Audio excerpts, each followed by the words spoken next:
Hey guys, this week on Onboard with SoundTraxx, we're going to talk about actually selecting the sounds in our Steam decoder. Now in a previous video, we've talked about all the different sounds that we've pre-programmed into this decoder to give you the ability to customize your decoder to match your model. But we haven't actually talked about how to do that. So we're going to do that today, right now.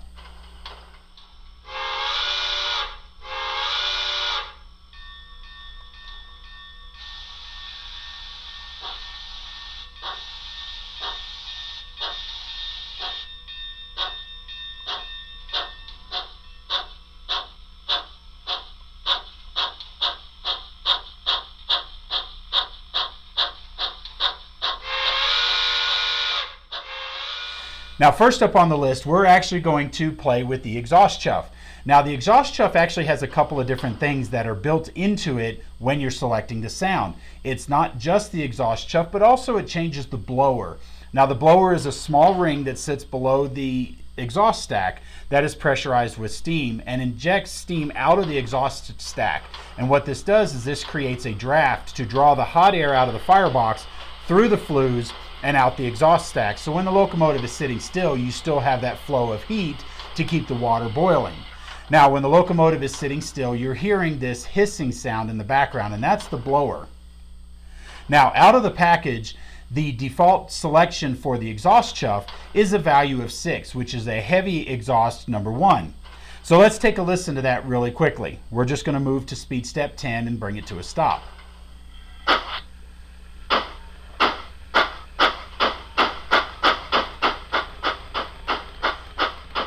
And we'll use our brakes, bring the locomotive to a stop. Now, to change the exhaust chuff, we're simply going to change CV 123. So to do this, we're going to go ahead and select medium exhaust number 1, which is worth a value of 3. Now you heard that blower change. Now let's listen to the exhaust.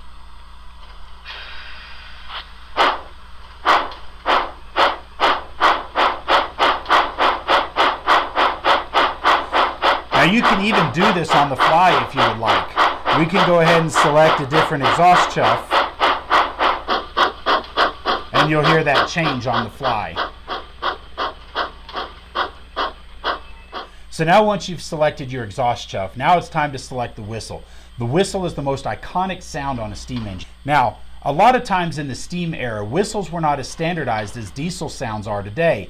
Many times an engineer had his own whistle, so when he was assigned to a train, he would climb up onto the engine first thing, remove the whistle that was there, and put on his own whistle. A lot of time townfolk knew old Bob was running the train today because they could hear his whistle. Now you can do this with the Tsunami2. Now whistle selection is in CV 120, that's CV 120. Now just to kind of play around with it, out of the package you're going to hear this whistle. Now to simply change that, we're going to set CV 120. Let's listen to the Santa Fe 6 chime here. So we're going to set CV 120 to a value of 0.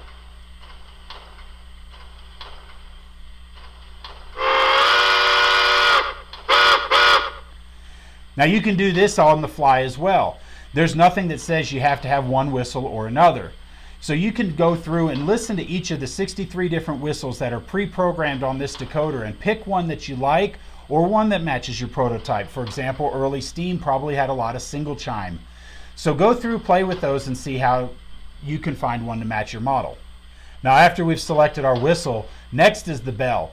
The bell is a warning device to let all the people on the ground around this train know that it's about to move so they can make sure that they stay safely away. Now, out of the package, the bell defaulted is our heavy brass bell number 3.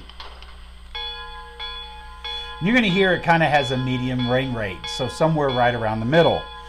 Now, the way our bell selection is done is you go through the list and you'll see the different bells, and each one has a range behind it. For example, the first one, heavy brass number 1, has a range 0 to 4.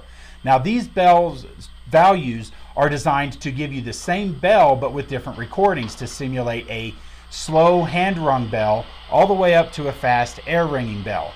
So let's select bell number 0. So we're going to take CV 122 and set it to a value of 0. So you can kind of hear that bell as the clapper swings back as that bell comes back, and that's simulating a hand-rung bell.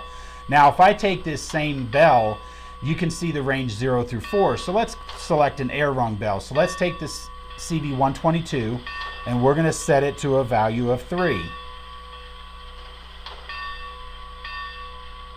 You can kind of hear how that bell ring rate has picked up in speed. To go all the way to the fastest, we're going to take CV122, set it to a value of 4. And this gives you the ability to customize the bell sound to match the model that you're putting the decoder into. Other things you can select on your Tsunami2 steam decoder is the air compressor, and that's selected in CV124.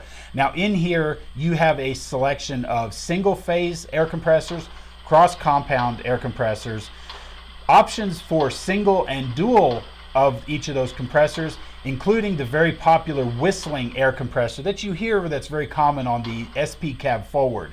This is in the Tsunami2 decoder as well. You can also select the type of steam dynamo that's selected when the locomotive is running.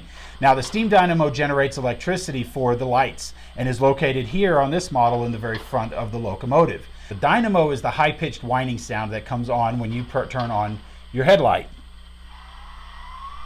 This is selectable between a range of single, dual, and triple dynamos, so find one that matches the model. Now all of these sound selections we talked about can be found in the Steam Sound Selection reference, and you can find that link in the description below. Now for more information on what we've just talked about, please visit our website at SoundTraxx.com and go under the Manuals tab, and you're going to see active manuals for all of our current product explaining all of the features we've talked about today. Now if you get stuck or need help, our support department is a phone call away or an email away. If you call 970-259-0690, press extension 22 and you'll get Josh or myself on the phone. If you'd like to send an email, send us an email at support@soundtraxx.com. Now, please like and subscribe to our channel for more content, and also please comment below if you have any questions or need some help. Thank you for watching.